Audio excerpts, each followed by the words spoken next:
नमस्कार। क्रांतिकारी खबर में आपका स्वागत है। मैं इस समय मौजूद हूँ एसएसपी कार्यालय पर।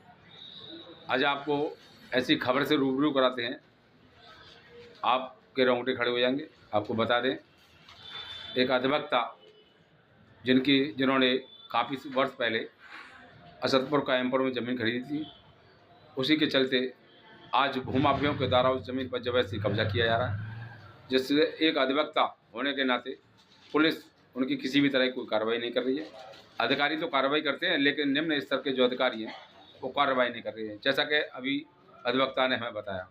और बता दें, काफ़ी समय से लगातार अधिकारियों के चक्कर लगा लगा के थक गए। आखिरकार आज उन्होंने अपना संयम तोड़ते हुए कहा कि मैं अब इस मुकाम पर पहुंच चुका हूं कि आत्महत्या करने को मजबूर हूं, क्योंकि भूमाफियों के द्वारा भाजपा सरकार के ही उन्होंने नाम नहीं बताए कि द्वारा जो गुंडे हैं भूमाफिया वो ज़बरदस्ती कब्जा करते हैं और पूरे बाहुबल के साथ में फर्जी केस लगा देते हैं।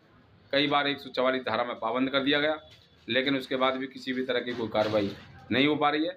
अब दोबारा अधिवक्ता संजय सहगल ने बताया कि अब मुझे दोबारा आस लगी है, क्योंकि हमारे ज़िले में इस समय नीरज कुमार जो जादव एसएसपी हैं, वरिष्ठ पुलिस अधीक्षक, उनकी ईमानदारी के चलते आज अधिवक्ता को आस जगी है कि निर्भीक और निष्पक्ष काम करने वाले अधिकारी हैं, तो हो सकता है न्याय मिल जाए। इसीलिए अब ये तीसरी बार आए हैं, लेकिन अभी तक अधिवक्ता की कप्तान साहब से मुलाकात नहीं हो पाई है।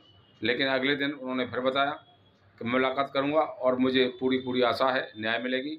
उन्होंने उत्तर प्रदेश सरकार पर भी ये बताया कि उत्तर प्रदेश सरकार तो अच्छा कार्य करी है, लेकिन निम्न स्तर के अधिकारियों के द्वारा किसी भी तरह का धरातल। ये किस तरह कागज है? ये कागज किस तरह का, क्या मामला है? मामला ये है कि मेरी मौजा असदपुर में कुछ ज़मीन है और पिछले कई सालों से कुछ दबंग माफिया किस्म के व्यक्ति कुछ सत्ताधारी राजनीतिक नेताओं के संरक्षण में और थाने में दबाव बनाकर मेरी ज़मीन के ऊपर, जिस पर पूर्व में श्रीमान जिलाधिकारी महोदय, श्रीमान वरिष्ठ पुलिस अधीक्षक महोदय और तत्कालीन मंडलायुक्त महोदय के आदेशों के अनुपालन में पीएससी और पुलिस बल के सहयोग से दोनों पक्षों की सहमति तथा मौके पर मौजूदगी में कब्जे दखल करवाए गए थे, जिस पर मैंने निर्माण भी कर लिया गया था।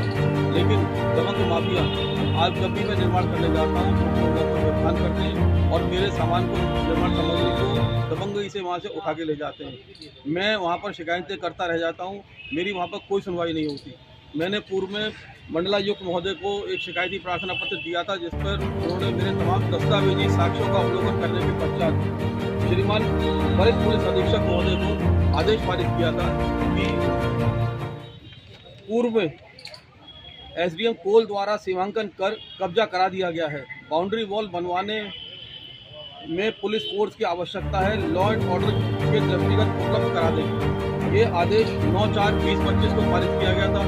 तब से लेकर तक मैं कम से कम 5-6 बार चक्कर लगा के थक गया हूँ और आज तक मुझे पुलिस फोर्स उपलब्ध नहीं कराई गई है। वकील साहब, ये बताइए, आप जो कप्तान साहब से आज यहाँ मुलाकात करने आए, तो मुलाकात हुई आप? मैं आज जो नवागत कप्तान साहब श्री नीरज जादव जी की बहुत तारीफें सुनी थी, मैं तो हिम्मत हार चुका था। लेकिन अब इनकी जब मैंने कार्यशैली की बाबत सुना तो मेरी हिम्मत बढ़ी और मैं आज दोबारा उनके पास अपनी गुहार लगाने के लिए अपना प्रार्थना पत्र लेके आया हूँ। लेकिन उनको किन्हीं कारणवश वहाँ किसी अपरिहार्य कारणों से कहीं जाना पड़ रहा है, तो इस वजह से आज सुनवाई नहीं हो पाई। कल भी मैं आया था और 60 नंबर तक सुनवाई हुई थी और मेरा 63 नंबर था।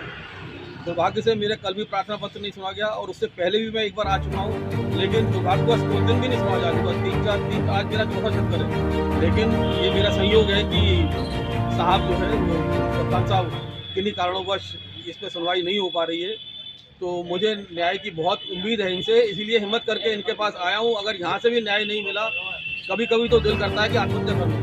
इतनी संपत्ति होने के बावजूद दबंग अपनी दबंगई से बाज नहीं आ रहे और थाने में कोई सुनवाई नहीं होती। उल्टा मेरे खिलाफ ही 107-16 की कार्रवाई कर दी जाती है। मेरे ऊपर ही नाजायज दबाव बनाया जाता है कि आप यहाँ पर आएंगे तो पुलिस प्रोटेक्शन में आए या फिर नायब तहसीलदार कानूनगो को लेके आए। जब मेरी ज़मीन की पैमाइश कम से कम मंडलायुक्त महोदय ने अपने आदेश में RTI में लिखा है, कप्तान साहब ने लिखा है, जिलाधिकारी महोदय ने लिखा है कि पूर्व में 2-3 बार अनुसार इनको दोनों पक्षों की आपसी सहमति तथा मौके पर मौजूद पीएसी और पुलिस बल की मौजूदगी में पैमाइश करके कब्जे दिए जा चुके हैं और पुनः इनका मौके पर कब्जा दखल दिलाया जा रहा है और इनका मौके पर कब्जा दखल है। तो मैं इधर उधर भागता भागते थक गया हूँ, लेकिन अब मौजूदा कप्तान साहब की कार्यप्रणाली से मुझे थोड़ी सी हिम्मत बढ़ी है, तो इस वजह से मैं लगातार चौथी बार आज उनके कार्यालय में उपस्थित हुआ हूँ। लेकिन दुर्भाग्यवश से मेरा आज फिर प्रार्थना पत्र सुनवाई से रह गया है। मैं फिर कल आऊँगा और अगर सुनवाई होती है तो उनसे निवेदन करूँगा कि मुझे सुन लें और निर्णय उन पर जो है मेरे संग न्याय कर दें। अगर मैं गलत हूँ तो मुझे जेल भेज दें, अगर मैं सही हूँ तो इन दबंगाओं और माफियाओं के खिलाफ सख्त से सख्त कानूनी कार्रवाई करें, जिससे कि शासन की भी मंशा है कि ये अवैध कब्जा करने वालों के खिलाफ ऐसी कार्रवाई करें जिससे कि नजीर बने। तो मेरी भी उनसे भी एक हाथ करबद्ध निवेदन यही है कि वो मेरी प्रार्थना पर गौर देते हुए और मेरे संलग्न दस्तावेजों को सुनकर देखकर अवलोकन कर उस पर ऐसा निर्णय लें कि जिससे इनके हौसले पस्त हो जाए। कोई किसी सांसद का नाम लेके, कोई किसी विधायक का नाम लेके, कोई किसी का नाम लेके अपने दबाव बना रहा है। मैं तो ना धनबली हूँ, ना बाहुबली हूँ, ना राजनीतिक दबाव प्रभाव वाला हूँ, अकेला हूँ और ये है कि बस प्रयास कर रहा हूँ। जैसे कि वकील आप एक अधिवक्ता हैं और दीवानी कचहरी में बैठते हैं, इस समय भी बैठ रहे हैं, लेकिन एक अधिवक्ता के थाने स्तर से कार्य नहीं हो पा रहे हैं, तो कारण क्या है, किसकी कमजोरी मानते हैं? ये मैं अधिवक्ता हूँ और पिछले 35 वर्षों से दी सिविल बार एसोसिएशन फौजदारी का वकील हूँ और द सिविल बार एसोसिएशन का सीनियर वाइस प्रेसिडेंट भी रह चुका हूँ। लेकिन आप जानते हैं कि कुछ ऊपर उच्च अधिकारी चाहते हैं कि काम हो जाए, लेकिन निम्न अधिकारी जो है राजनीतिक दबाव तथा प्रभाव में तथा धनबली लोगों के उसमें आकर, अपने लालच में आकर अधिकारियों को गुमराह करके और मेरा कार्य नहीं होने दे रहे हैं। और न्यायालय में तो न्याय की दीवानी, आप जानते हैं कि दीवानी तो दीवाना बनाती है, वहाँ से तो न्याय मिलने की कतई उम्मीद हमें अधिवक्ता होते हुए हमें नहीं मिलती।